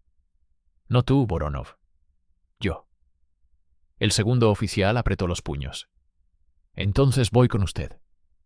No, tú te quedas en el barco. Si no regresamos, llevas la nave de vuelta e informas a Moscú. Saveliev guardaba silencio. Comprendía que no lo llevarían. Era médico, no combatiente. Su lugar estaba aquí, en cubierta, esperando. Pero algo se contraía en su interior y susurraba. No estás donde debes. Otra vez no estás donde se decide todo. Él es médico, no combatiente. Su lugar está aquí, en cubierta, esperando. Pero algo en su interior se contraía y susurraba. No estás donde debes. Una vez más, no estás donde se decide todo. El grupo se había preparado toda la noche. Cherkasov, Volkov, Simin, Sokolov. 4 hombres. Con linternas, con cámara, con armas, por si acaso. Saveliev ayudó a revisar el equipo. Guardó en silencio vendas y medicamentos en bolsas impermeables. Sus manos se movían automáticamente, pero sus pensamientos estaban lejos. Por la mañana descendieron bajo el hielo. Saveliev se quedó en cubierta. Solo. Voronov se fue al puente de mando. Los demás se dispersaron por sus puestos. Y comenzó la espera. Los minutos se arrastraban como horas. Saveliev permanecía junto a la borda mirando el agua negra. En algún lugar allí abajo, bajo el espesor del hielo, los hombres avanzaban por el túnel construido por fantasmas. En algún lugar allí abajo les esperaba una puerta con una rueda. Y algo detrás de ella. Encendió un cigarrillo. Dio una calada. Exhaló el humo en el aire helado. Y de repente comprendió con penetrante claridad. Si allí abajo alguien vive, ya lo saben. Saben que han venido a buscarlos. Y están esperando. Al aire helado. Y de repente comprendió con una claridad penetrante. Si allá abajo alguien vivía, ya lo sabían. Sabían que habían venido a buscarlos. Y estaban esperando. La puerta no cedió de inmediato. Primero Cherkasov vertió sobre el metal congelado una cantimplora de té caliente. Luego se apoyó con el hombro, después otra vez, hasta que se oyó un crujido seco. Morozov ayudó a empujar hasta el final, y la hoja se abrió hacia adentro, exhalando en sus rostros un frío estancado que olía a aceite de máquinas y a algo más que el geólogo no pudo identificar. Más allá del umbral, se extendía un pasillo. No un túnel de hielo, sino un corredor de hormigón auténtico con paredes lisas por las que discurrían canaletas de cables y placas con tipografía gótica. Morozov acercó la linterna. «Lagerzone 3», leyó en voz alta. «Zona de almacenamiento 3». Las letras alemanas lo miraban desde la pared como testimonio de que todo aquello no era delirio ni leyenda, sino una auténtica base militar, construida bajo una coraza de hielo, de 1 kilómetro de espesor. De la pared como testimonio de que todo esto no era un delirio, ni una leyenda, sino una auténtica base militar construida bajo un caparazón de hielo, de 1 kilómetro de espesor. Cherkasov avanzó primero, con el fusil en ristre, y los demás lo siguieron. Primero Volkov, luego Morozov, cerrando la fila Voronov, que miraba hacia atrás cada pocos pasos, como si esperara que la puerta se cerrara sola a sus espaldas. El corredor descendía en una suave pendiente, y cuanto más se adentraban, más nítido se volvía un extraño zumbido, no mecánico, más bien una vibración que no percibían los oídos sino el pecho. Morozov intentó explicárselo. Quizás el viento penetrando por los conductos de ventilación, o el eco del movimiento del hielo sobre sus cabezas. Pero la explicación no lo tranquilizaba. Solo conseguía que caminara más rápido. Tras recorrer unos 100 metros, el corredor se ensanchó y los condujo a una sala que hizo que Morozov se detuviera en seco. Ante él se extendía un espacio del tamaño de un hangar de aeródromo, suelo de hormigón sobre el que se alzaban hileras de barracones de madera, estructuras metálicas que parecían armazones de almacenes, y raíles que se perdían en túneles laterales. Pero lo principal era la luz, tenue, amarillenta, parpadeante, pero luz al fin y al cabo. Las lámparas del techo estaban encendidas, aunque no todas, y eso solo significaba una cosa. En algún lugar había un generador funcionando. En algún lugar de esta base muerta aún fluía la energía. Cherkasov bajó lentamente el fusil. «Alguien ha estado manteniendo este lugar», dijo en voz baja, y su voz sonó extraña en aquel vacío, como si las palabras cayeran en un pozo sin encontrar fondo. «Mate. Alguien cuidaba de este lugar», dijo en voz baja, y su voz sonó extraña en aquel vacío, como si las palabras cayeran en un pozo sin encontrar el fondo. Los barracones se alzaban en perfecto orden, alineados a lo largo de la línea central, y cuando Morozov se asomó al primero de ellos, le invadió la sensación de haber irrumpido en una vida ajena, congelada a media frase. En el interior había literas de 2 pisos, pulcramente hechas. Sobre la mesa un libro abierto con la cubierta gastada. Junto a él una taza en la que alguna vez hubo café. Y ahora solo quedaba un residuo negro en el fondo. En la pared colgaba un calendario, y Morozov acercó la linterna. Diciembre del 49. La última marca era de mediados de mes. Apenas unas semanas atrás. Pasó el dedo por la página, y el papel crujió bajo el roce, seco y frío. «Como si hubieran salido por un minuto», murmuró, y Volkov, de pie en el umbral, asintió sin apartar la mirada de las literas. «¿O los echaron a la fuerza?», añadió, y Morozov no supo qué responder. Murmuró él. Y Volkov, que estaba de pie en la puerta, asintió sin apartar la mirada de los catres. «¿O los echaron?», añadió, y Morozov no supo qué responder. En el segundo barracón encontraron sangre. Al principio Morozov tomó la mancha oscura del suelo por aceite, pero cuando se agachó y la examinó de cerca, comprendió. Era sangre coagulada que se había extendido desde el umbral hasta la pared del fondo, donde el rastro se interrumpía junto a un catre volcado. Al lado había surcos profundos, como si alguien hubiera arañado la madera con garras, dejando rasguños de varios centímetros de profundidad. Morozov pasó la mano por uno de ellos, y las astillas se desprendieron bajo sus dedos. «¿Un oso?», sugirió, volviéndose hacia Cherkasov, pero el comandante se limitó a negar con la cabeza. «Los osos no entran aquí, y no dejan marcas así». Volkov permanecía apartado, y su rostro estaba pálido, como si viera algo que los demás aún no habían notado.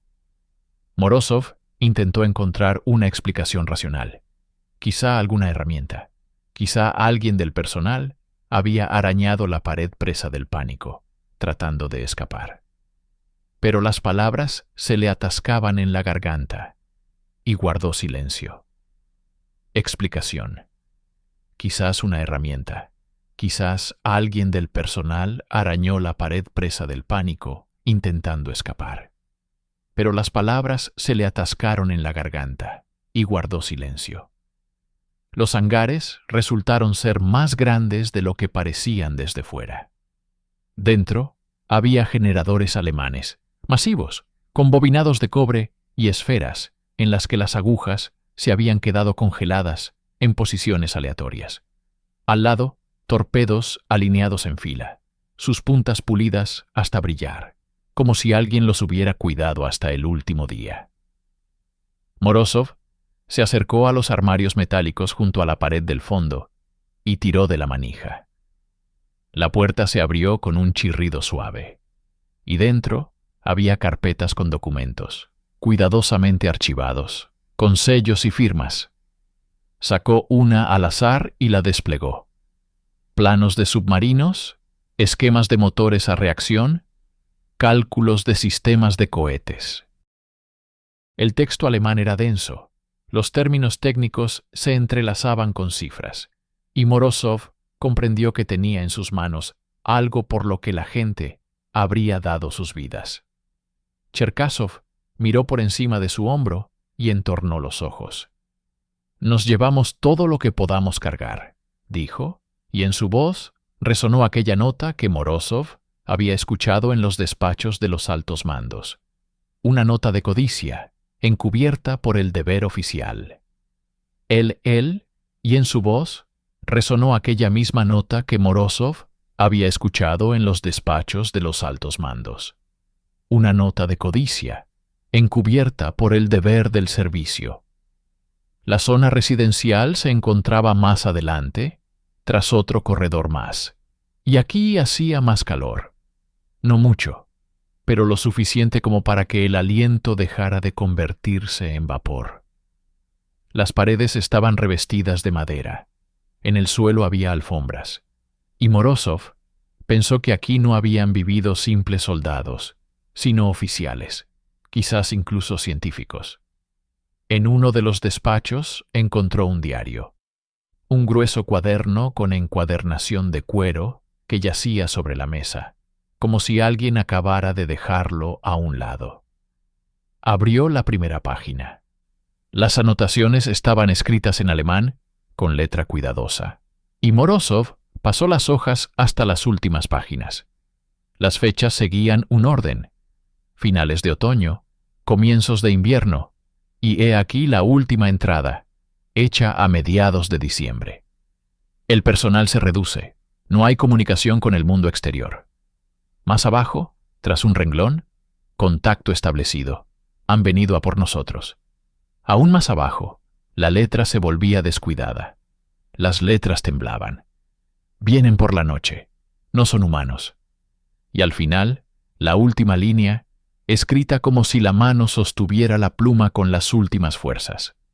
Huyan. El texto se interrumpía a mitad de palabra, y Morozov cerró lentamente el cuaderno, sintiendo como un frío que no tenía nada que ver con la temperatura del aire se le metía bajo la piel. El texto se cortaba a mitad de frase, y Morozov cerró lentamente el cuaderno, sintiendo como un frío que nada tenía que ver con la temperatura del aire se le metía bajo la piel. El sonido provino de las profundidades de la base. Primero un golpe metálico, como si en algún lugar lejano se hubiera cerrado de golpe una puerta. Luego pasos pesados, resonantes, que hacían eco en los pasillos de hormigón. Cherkasov levantó instantáneamente el fusil automático. Volkov y Voronova tomaron posiciones a ambos lados de la entrada, y Morozov, pegado a la pared, sintió cómo el corazón le latía en algún lugar de la garganta. Los pasos se acercaban, lentos, irregulares, y entonces, desde la sombra de un pasillo lateral, apareció una figura. Un hombre, alemán al parecer, demacrado, con el uniforme hecho jirones, el rostro cubierto de barba y suciedad. Levantó las manos y su voz temblaba. «No disparen, me rindo». Cherkasov no bajó el arma, pero asintió, y el hombre avanzó lentamente hacia el círculo de luz.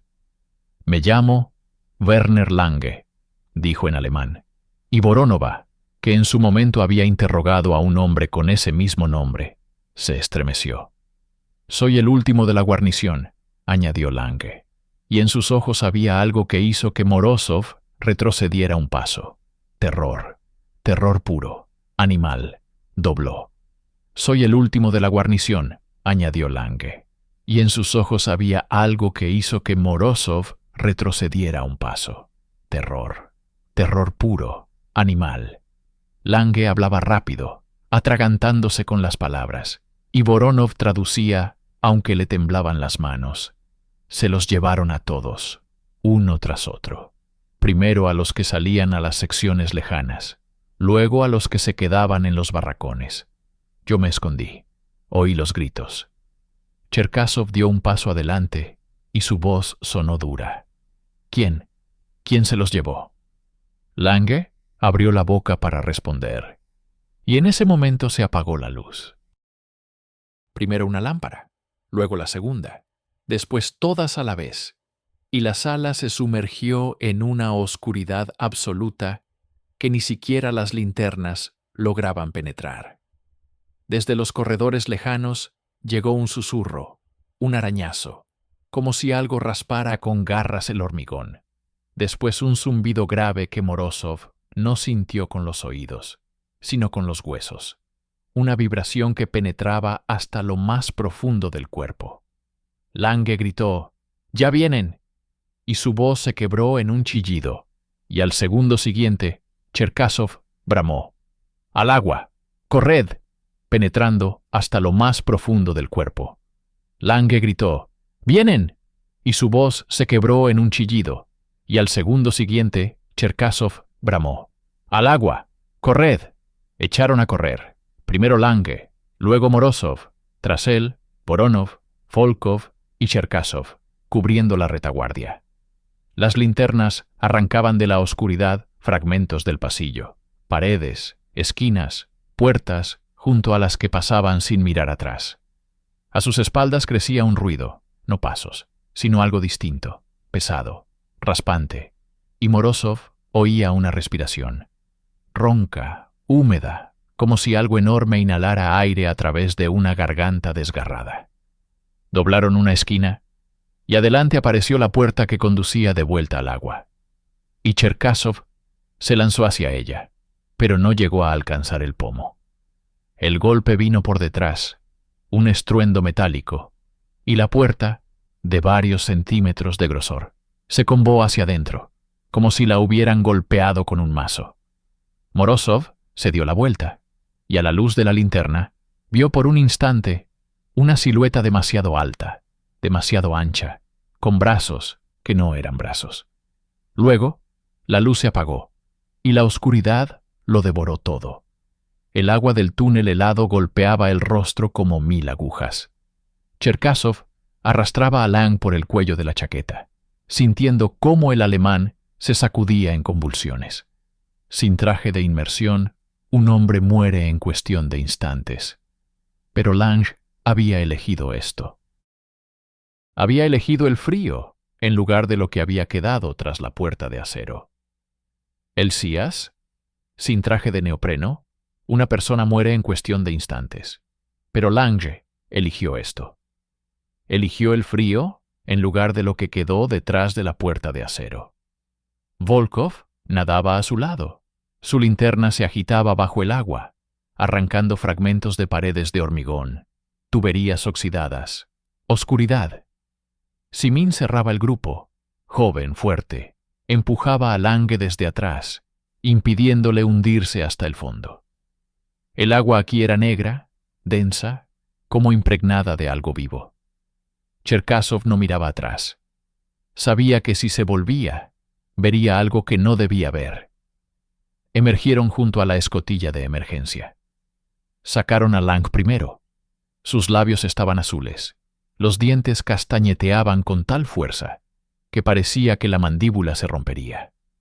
Volkov salió después, respirando pesadamente. Las manos le temblaban. Cherkasov salió el último y solo entonces se volvió hacia el agua. Simin no estaba. Se quedó inmóvil. Contó los segundos. La superficie permanecía lisa, muerta. Volkov miraba al mismo punto. Su rostro estaba blanco como el de un cadáver. «¿Dónde está Simin?». Cherkasov pronunció esto en voz baja, pero cada palabra cortaba el aire. Volkov guardaba silencio. Su mirada iba y venía entre el agua y el capitán, como si buscara una respuesta que no existía. «Yo no lo sé. Estaba detrás. Pensé que él...». Esperaron. El agua no se movía. Lange yacía sobre el metal frío. Su cuerpo se sacudía de escalofríos, pero los miraba conscientemente, y en sus ojos había un terror que no tenía nada que ver con el frío. Yacía sobre el metal frío, su cuerpo temblaba de escalofríos, pero los miraba conscientemente, y en sus ojos había un terror que no tenía nada que ver con el frío. En la cubierta del rompehielos Sabeliev estaba junto a la borda, mirando el agua negra bajo ellos. Conocía la física. Sabía que una persona en agua helada pierde la conciencia en cuestión de instantes. Muere en un cuarto de hora. Simin había desaparecido bajo el agua hacía demasiado tiempo. No habría milagro. Sabeliev apretó la barandilla con tanta fuerza que los nudillos de sus dedos se pusieron blancos. Se imaginaba cómo Alyosha preguntaría: «Papá, ¿volverá el tío Lyosha?». Y no sabía qué responder. No sabía cómo explicar que a veces las personas se van y no regresan, no porque quieran, sino porque el mundo está hecho de crueldad. Volkov vino a verlo por la noche. Su rostro estaba gris, los ojos enrojecidos. No había dormido. Sabeliev le sirvió vodka, pero Volkov no bebió. Simplemente se sentó, mirando la mesa, y finalmente habló. Lo vi. Sabeliev no preguntó qué. Sabía que ahora escucharía algo que lo cambiaría todo. Algo se enrolló alrededor de su pierna, bajo el agua. Lo vi con el rabillo del ojo, oscuro, largo, vivo. Lo arrastró hacia abajo. Simin me miró. Lo entendía. Sabía que yo lo veía. Y yo no me sumergí. Simplemente seguí nadando. Lo abandoné. Volkov hablaba en voz baja, pero cada palabra era como un golpe de martillo. Sabeliev escuchaba, sintiendo cómo algo frío y pesado se asentaba en su pecho. Culpa. Ahora era compartida. Todos habían abandonado a Simin. Todos habían elegido la vida en lugar de intentar salvarlo. Y lo pesado se asienta en el pecho. Culpa. Ahora era compartida. Todos habían abandonado a Simin. Todos habían elegido la vida en lugar de intentar salvarlo. Lange volvió en sí por la mañana. Lo envolvieron en mantas, le dieron té caliente, pero no entraba en calor. Estaba sentado en el camarote, con los ojos muy abiertos, y cuando Cherkasov comenzó a hacer preguntas, Lange empezó a hablar, rápido, entrecortado, como si temiera que lo interrumpieran. La base era autónoma. Trabajábamos bajo tierra, perforábamos túneles, buscábamos algo. No nos decían qué. Luego la gente empezó a morir. Al principio decían que eran accidentes. Después, enfermedad. Pero no era así. Desaparecían. Oíamos sonidos desde los túneles inacabados. Chirridos. Susurros. Encontramos una brecha en el hormigón, desde dentro. Alguien se había abierto paso hasta nosotros. O algo. No son humanos. Hablan dentro de la cabeza. Se llevan a la gente. Los hacen suyos. Intentamos irnos, pero las puertas estaban cerradas. Nos dejaron allí. Nos abandonaron. Lange guardó silencio. Le temblaban las manos. Cherkasov lo miraba y comprendía. Esto ya no era la historia de una base abandonada. Era una amenaza. Existencial, ancestral, de esas que no deberían existir.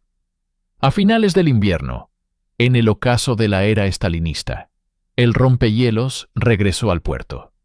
El muelle estaba cerrado con alambre de espino. Hombres de civil esperaban junto a la pasarela. ¿Separaron a la tripulación de inmediato? ¿Los oficiales aparte? ¿Los marineros aparte? A Lange se lo llevaron primero. Sabeliev vio cómo lo metían en un automóvil negro, y nunca más supo de él. A los oficiales aparte, a los marineros aparte, Lange fue el primero en ser llevado. Sabeliev vio cómo lo metían en un automóvil negro, y nunca más volvió a saber de él. La Lubianka los recibió con largos pasillos y olor a humedad. Los interrogatorios duraban medio día. A Sabeliev le preguntaban siempre lo mismo. ¿Qué vio? ¿Qué oyó? ¿Qué sabe? Él respondía la verdad, pero sus palabras se registraban en el protocolo como si las tradujeran a otro idioma. Un idioma en el que no había lugar para el horror, solo para los hechos. Voronova, un hombre alto con uniforme sin insignias, Estaba sentado enfrente y miró a Saveliev durante largo rato antes de hablar. El mundo no está preparado. ¿Lo entiende? Si la gente se entera de que allí, bajo tierra, bajo el agua, bajo la nieve, existe algo que es más antiguo que nosotros, más inteligente que nosotros, que puede llevarnos, enloquecerán. El pánico destruirá más que cualquier amenaza. Usted vio lo que no debía haber visto. Ahora guardará silencio. Saveliev firmó los papeles. 50 años de confidencialidad. Versión oficial. Simin murió en un accidente, cayendo a través del hielo. Saveliev sabía. Si hablaba, desaparecería él. Desaparecería su esposa. Desaparecería Alyosha. Regresó a casa a principios de primavera. Alyosha salió corriendo a su encuentro. Lo abrazó por las piernas. Gritaba: «¡Papá ha vuelto! ¡Papá ha vuelto!». Saveliev levantó a su hijo en brazos. Lo estrechó contra sí. Pero dentro no había luz. Allí había oscuridad. Fría, densa, la misma que había quedado en el agua bajo el hielo. Por las noches gritaba: «Lyosha, Lyosha, perdóname». Su esposa lo despertaba. Le acariciaba la espalda. Susurraba: «Estás soñando». Pero no eran sueños. Era memoria. Bajo el hielo. Por las noches gritaba: «Lyosha, Lyosha, perdóname». Su esposa lo despertaba. Le acariciaba la espalda. Susurraba: «Estás soñando». Pero no eran sueños. Era memoria. Décadas después, Saveliev rompió el silencio. Le entregó a un periodista su diario y una fotografía. Borrosa, oscura, pero en ella había una silueta. No de un ser humano. Algo alargado, curvado, con extremidades que no deberían estar ahí. El periodista escribió un artículo. Fue prohibido. Los materiales desaparecieron. Saveliev murió poco después de aquello, oficialmente de un infarto. Pero el diario sobrevivió. En nuestros días lo encontró el nieto de Saveliev, Mijail. Abrió las páginas amarillentas, leyó las coordenadas y tomó una decisión. Iría allí. Allí donde su abuelo perdió una parte de sí mismo. Allí donde bajo el agua y el hielo aguarda algo que no debe ser encontrado. Y no sabe que ya lo están esperando. 40 años es tiempo suficiente para aprender a vivir con un fantasma. Saveliev lo aprendió. Aprendió a despertarse en la madrugada y no gritar cuando en la oscuridad del cuarto emergía el rostro de Simin, pálido, con sangre reseca en las comisuras de los labios, con ojos que no miraban acusadores, sino que simplemente miraban, como miran los muertos cuando ya no tienen nada más que perder. Aprendió a tomar té con Nina y sonreír cuando ella preguntaba por qué se sobresaltaba con el crujido de las tablas del suelo. Aprendió a decir: «Todo está bien», aunque nunca hubo orden, ni aquel día en que el barco regresó sin Simin, ni aquellas noches en que despertaba sintiendo en la nuca un aliento ajeno. El orden nunca existió, ni aquel día en que el barco regresó sin Simin, ni en aquellas noches en que despertaba sintiendo un aliento ajeno en la nuca. Nina murió en enero, en el umbral del nuevo milenio, en silencio, mientras dormía, sin haber llegado a escuchar la verdad. Saveliev estaba sentado junto a su cama y sostenía su mano, fría y ligera como una pata de pájaro, y pensaba en que nunca se lo había contado. No le contó cómo habían dejado a Simin en el túnel. No le contó cómo Voronov ordenó guardar silencio.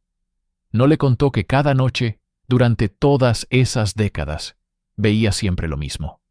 El túnel, los rieles que se perdían en la oscuridad, y a Simin, que lentamente le daba la espalda y caminaba hacia ese lugar del que no se regresa. Nina había vivido con él toda la vida, lo había amado, había soportado su silencio, sus gritos nocturnos, su costumbre de mirar por la ventana como si esperara que alguien viniera. Ella había resistido, pero la vida había quedado envenenada por el secreto, como un pozo en el que se ha arrojado un cadáver. Su costumbre de mirar por la ventana, como si esperara que alguien viniera.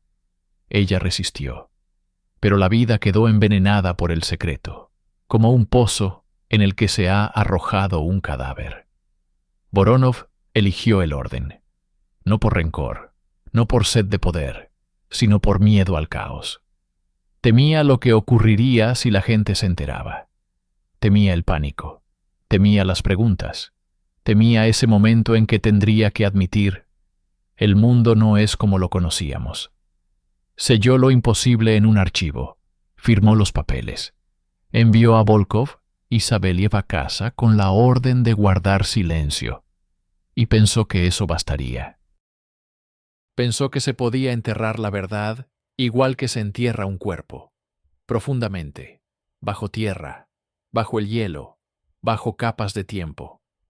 Pero la verdad no es un cadáver, no se descompone, se filtra, a través de las grietas de la memoria, a través de palabras casuales, a través de documentos que alguien olvidó destruir. Voronov murió a finales de los 70, y hasta el último día creyó que había vencido. Pero su victoria fue pírrica. El secreto se filtró de todos modos. Volkov siguió viviendo con una culpa directa e incurable. Abandonó a Simin. No fue Voronov quien lo ordenó. No fueron las circunstancias las que lo obligaron. Él mismo se dio la vuelta y se marchó, dejando a su camarada en la oscuridad. Esa culpa no se cura con alcohol, aunque Volkov lo intentó. No se cura con órdenes, aunque se repetía a sí mismo que cumplía con su deber. Simplemente está ahí, como una cicatriz que duele con el frío. Volkov vivió hasta la desintegración de la Unión, hasta ese momento en que los viejos archivos comenzaron a abrirse, y alguien podría haber encontrado la verdad. Pero nadie la encontró, porque algunos secretos no los protegen las personas, los protege el miedo. Los archivos antiguos comenzaron a abrirse, y alguien podría haber encontrado la verdad. Pero nadie la encontró, porque algunos secretos no los protegen las personas, los protege el miedo. Kornev recibió la confesión a principios de los 90. Saveliev lo llamó una noche tarde. La voz le temblaba, las palabras se confundían, pero el sentido era claro. Quiero contarlo. Se encontraron en un pequeño apartamento en las afueras de Moscú, y Saveliev habló durante varias horas seguidas, sin detenerse, como si temiera que si se callaba, ya no podría continuar. Kornev lo grababa todo en una vieja grabadora. Tomaba notas, miraba las fotografías, borrosas, casi indistinguibles, pero lo suficientemente nítidas como para comprender que aquello no era una invención. El túnel existió. La base existió. Simin desapareció. Kornev pensó que era material para una sensación, para un premio, para la gloria. Pero cuando intentó publicarlo, se topó con un muro invisible. Los editores rechazaban, sin explicar las razones. Los archivos se cerraban un día antes de su visita. Las personas con las que había acordado reunirse dejaban de contestar el teléfono. Kornev comprendió. Hay cosas que no se pueden imprimir, porque no quieren que se vean. Escondió los materiales en una caja fuerte, en un apartamento que alquilaba bajo un nombre falso, y se convirtió en el guardián del dolor ajeno. Imprimir, porque no quieren verlas. Escondió los materiales en una caja fuerte, en un apartamento que alquilaba bajo un nombre falso, y se convirtió en el guardián del dolor ajeno. Décadas después, Korneyev está viejo, enfermo, comprende que le queda poco tiempo.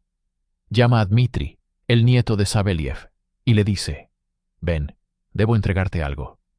Dmitri llega sin saber qué esperar. Korneyev le tiende una carpeta, vieja, amarillenta, con sellos descoloridos. Dentro hay registros, fotografías, mapas, casetes de grabadora.